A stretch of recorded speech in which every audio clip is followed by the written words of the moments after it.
শেখ হাসিনার সরকারের পতনের পর সৌদি আরবের মদিনা বিরাল মাসি মাজরা এলাকাত আনন্দ উল্লাস ও গণমেজবানোর আয়োজন করছে প্রবাসী হল।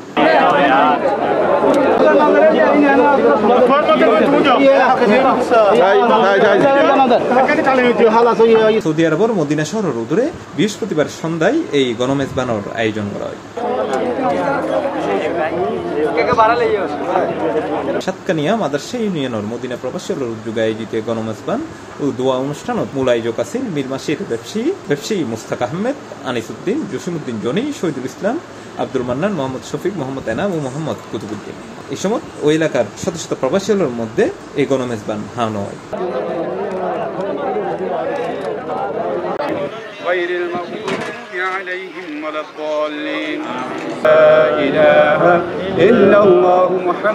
Plus TV, Chittagong.